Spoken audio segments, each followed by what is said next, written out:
Ny mety ho toetry ny andro eny an-dranomasina ny alarobia voalohan'ny volana Octobre 2024 amin'ny enora maraina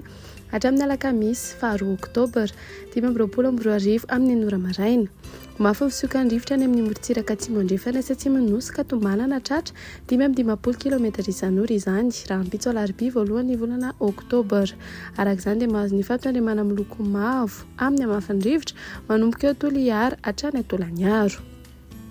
Ahery indray ny ranomasina any amin'ny morotsiraka atsimo andrefana sy atsimo nosy noho ny alondrano atonona vaventy avy atsimo tombanana hitatra miandalana any amin'ny morotsiraka afovoany andrefana sy atsimo atsinanana izany vinavinaina tratra 3.5 hatramin'ny 4.5 metatra ny avon'ny onja manomboka raha ampitso alarobia iray Octobre ny eo anelalela ny Morombe sy Tolaniaro. Ny alakamisy 2 Octobre kosa ny any amin'ny morotsiraka Menabe sy atsimo atsinanana mahazo ny fampitandremana miloko mavo amin'ny hamavin'ny alondrano any amin'ny morotsiraka atsimo andrefana Androy ary Anosy miloko maitso ho an'ny morotsiraka Menabe sy atsimo atsinanana entana ny rehetra anaraka tsy tapaka ny toromarika atolo ny tompon'andraikitra eny ifotony.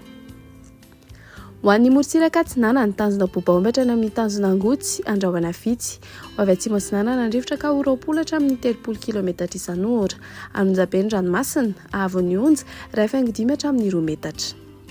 Tanjona angotsy hatrany mahanoro mety hisy orana malefaka any amin'ny farany ifepitaona ho avy avaratra atsinanana ny rivotra ka ho 10 hatramin'ny 20 km isan'ora adiny mpanonjana anonjabe ny ranomasina avon'ny onja 1 hatramin'ny 2.5 metatra. Mahanoratra ny Tolaniaro anorana miatoato ho avy avaratra ny rivotra ka ho 20 hatramin'ny 30 km isan'ora io vaovao kosa izany manakaiky ny Tolaniaro anonjabe na ahery ny ranomasina avon'ny onja 2 metatra hatratra 2.5 hatramin'ny 3 metatra any amin'ny tapany atsimo isy alondrano avy atsimo.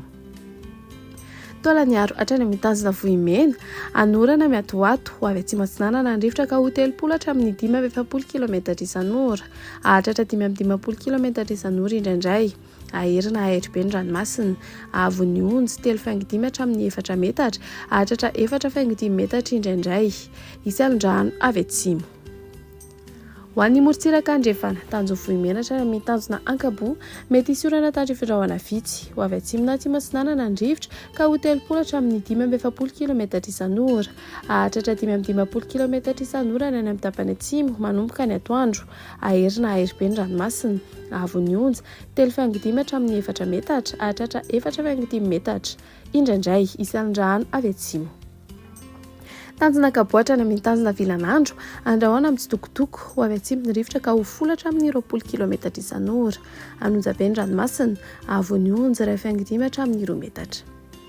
Tanjona vilanandro hatrany analalava andrahoana amin'ny tsitokotoko ho avy andrefana amin'ny ankapobeny rivotra ka ho 10 hatramin'ny 20 km isan'ora hatratra 30 km isan'ora indraindray adiny mpanonja ranomasina avon'ny onja 8.5 hatramin'ny 8.5 metatra. Analalava hatrany amin'ny tanjona bobaomby mety hisy orana tandry findrahoana vitsy ho avy andrefana ny rivotra ka ho 10 hatramin'ny 20 km isan'ora hatratra 30 km isan'ora indraindray ny maraina adiny mpanonja ranomasina avon'ny onja 8.5 hatramin'ny 8.5 metatra.